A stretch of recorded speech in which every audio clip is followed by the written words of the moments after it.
नमस्कार संजय जी, मेरा नाम मलय जैन है। मैं अभी वर्तमान में सहायक पुलिस महानिरीक्षक प्रशिक्षण पुलिस मुख्यालय हूँ और इसके अलावा मध्य प्रदेश पुलिस अकादमी में उपनिदेशक के रूप में भी कार्य कर रहा हूँ। मलय जी, बहुत ही महत्वपूर्ण विषय पर मैं चर्चा करना चाहता हूँ आपसे, क्योंकि अभी इन दिनों चर्चा है 3 आपराधिक कानूनों में बदलाव की। तो हमारे श्रोताओं की जानकारी के लिए बताएं कि ये कानून में बदलाव के लाने के पीछे मकसद क्या है? देखिए, अभी तक हमारा जो कानून था, जो आप सभी जानते होंगे कि भारतीय दंड संहिता और सीआरपीसी एविडेंस एक्ट, ये सारे औपनिवेशिक काल के बनाए हुए कानून थे और लगभग 150 वर्ष से ज़्यादा पुराने हैं।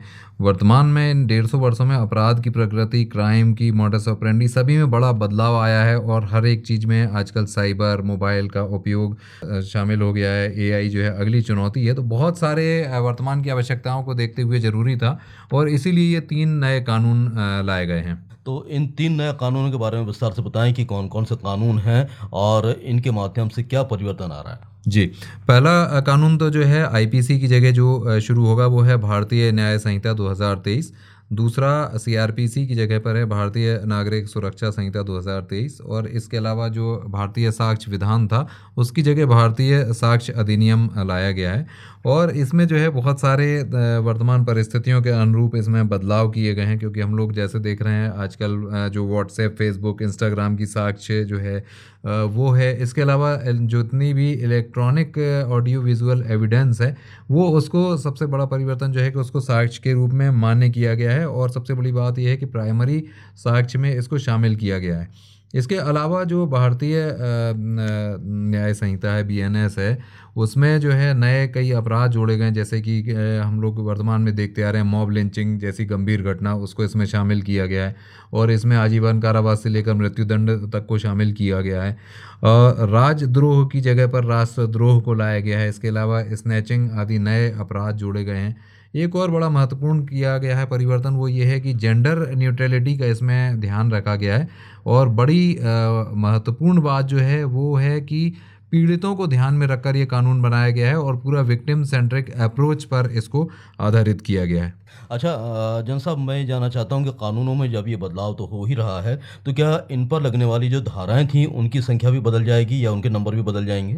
हाँ, धाराएँ की जो संख्या है उनको बदला गया है। जैसे कि आईपीसी में 511 धाराएँ हुआ करती थी, वो बीएनएस में घट के अब 358 हो गई हैं। इसी प्रकार सीआरपीसी की जगह जो भारतीय नागरिक सुरक्षा संहिता है उसमें भी धाराओं की संख्या में, अध्याय की संख्या में परिवर्तन हुआ है और भारतीय साक्ष्य अधिनियम में भी संख्या में परिवर्तन हुआ है। विशेष रूप से मैं आपको ये बताना चाहूँगा कि जो भारतीय न्याय संहिता है उसमें जो भी मानव के शरीर पर प्रभाव डालने वाले अपराध थे, विशेष रूप से महिलाओं और बच्चों के प्रति घटित होने वाले अपराध, उनको प्राथमिकता के तौर पर अब शुरुआती धाराओं में उसमें स्थान दिया गया है। और मुख्य धाराएँ जो अमूमन चर्चा में होती हैं, उनके नंबर भी शायद बदले गए हैं, उसके बारे में कुछ बताइए? हाँ, निश्चित तौर पे बदले गए हैं। क्या बताना चाहिए कि जो बलात्संग से संबंधित धाराएँ थी, जो आईपीसी के सेक्शन 375 से शुरू होकर 376 वहाँ तक थी, उन धाराओं को अब इसमें 60s वाली धाराओं में लाया गया। मर्डर की धारा जो 302 होती थी वो अब 102, 103 इनमें अब इनको बदला गया। तो जैसा कि मैंने बताया कि धाराओं का क्रम जो है वो अपराध की प्रकृति और सबसे ज़्यादा जो ह्यूमन बॉडी पे प्रभाव डालने वाले थे और उसमें भी महिलाओं और बच्चों के संबंध में अपराध हैं, उनको उस हिसाब से प्रायोरिटाइज किया गया है। तो मतलब जी, आपको क्या लगता है कि इन 3 नए कानूनों के आ जाने के बाद अब आपराधिक प्रवृत्ति पर कितना अंकुश लगने की आपको संभावना नज़र आती है? और किस प्रकार से अपराधियों के लिए ये बहुत ही एक डर की भी बात होगी? ये निश्चित रूप से, जैसा कि मैंने आपको बताया कि इलेक्ट्रॉनिक एविडेंस को प्राइमरी एविडेंस कर दिया गया है। अब पुलिस के लिए तो ये बहुत ही एक अच्छी बड़े परिवर्तन किए गए हैं और निश्चित तौर पे अपराधियों पर लगाम लगेगा, क्योंकि अब अपराधियों का भी जितना भी डिजिटल फुटप्रिंट्स हैं वो सारे अब साक्ष्य के रूप में कहीं ना कहीं उनके विरुद्ध जाएंगे, क्योंकि अब इसमें मोबाइल की रिकॉर्डिंग्स, इसके अलावा जो ऑडियो रिकॉर्डिंग्स हैं, प्लस आपका सोशल मीडिया के जितने भी रिकॉर्ड्स हैं, वो सारे एविडेंस में एडमिसिबल है। अब अपराधी नहीं कह पाएगा कि हम वहाँ उस जगह पर नहीं थे, ना ही उसका गवाह अब अपने बयान से मुकर पाएगा, क्योंकि वो भी कहीं ना कहीं उस इलेक्ट्रॉनिक एविडेंस में शामिल है। तो एक बात सामने आती है कि अब जब इन नए कानूनों की अस्तित्व में आने की बात जब हो रही है, तो इसकी ज़्यादा से ज़्यादा लोगों को जानकारी मिले, ज़्यादा से ज़्यादा इसका प्रचार-प्रसार हो, तो उसके लिए कौन-कौन से स्तर पर काम किया जा रहा है? चूँकि आप प्रशिक्षण शाखा से भी जुड़े हुए हैं। संजय जी, इसमें सबसे बड़ा चैलेंज हमारे पास ये है कि हमारा पुलिस का टोटल बल वो 1.25 से अधिक है और इसमें जो इन्वेस्टिगेशन ऑफिसर्स हैं, विवेचकों की संख्या ही लगभग 35,000 से अधिक है। तो हम प्रशिक्षण मुख्यालय के निर्देशन में हम लोग लगातार अपने सारे पुलिसकर्मियों को प्रशिक्षित करने में लगे हुए हैं और आज की स्थिति में हम लगभग 50,000 से ऊपर पुलिस के अधिकारी और कर्मचारियों को नवीन कानूनों का प्रशिक्षण दे चुके हैं। ये लगातार जारी है। इसके अलावा हमने अलग अलग ऑनलाइन प्लेटफॉर्म्स के माध्यम से भी प्रशिक्षण शुरू किया है। हाल ही में मध्य प्रदेश पुलिस अकादमी की तरफ से हमने अब ना बचोगे बच्चू के नाम से एक शॉर्ट फिल्म भी बनाई है, जिसमें अपने पुलिसकर्मियों को उसके माध्यम से भी ट्रेनिंग दी जा सकेगी। तो काफ़ी बृहद स्तर पर आप काम कर रहे हैं प्रचार-प्रसार के लिए, ताकि ज़्यादा से ज़्यादा लोग अवेयर हों, इन नए कानूनों के प्रति जानें। तो इन कानूनों की शुरुआत कब से हो जाएगी और इसको लेकर अब और कौन-कौन से स्तर पर काम किया जाएगा लोगों को बताने के लिए? जी, ये जैसा कि आपको जानकारी होगी 25 दिसंबर 2023 को इनका एनेक्टमेंट हुआ था और अभी फरवरी 2024 में जो अधिसूचना जारी हुई है, उसके अनुसार 1 जुलाई 2024 से ये तीनों कानून जो हैं अस्तित्व में आ जाएंगे और लागू हो जाएंगे। तो ये अभी निश्चित तौर पर ये आम जनता के लिए और जो क्रिमिनल जस्टिस सिस्टम से जुड़ी एजेंसीज़ हैं, वो सभी के लिए अभी जो है उसको सीखने और समझने का समय है। तो अभी कुछ दिनों का समय रह गया है, तो 1 जुलाई 2024 से कानून अस्तित्व में आ जाएँगे और निश्चित रूप से आपराधिक प्रवृत्ति पर लगाम लगाने में काफ़ी महत्वपूर्ण सिद्ध होंगे।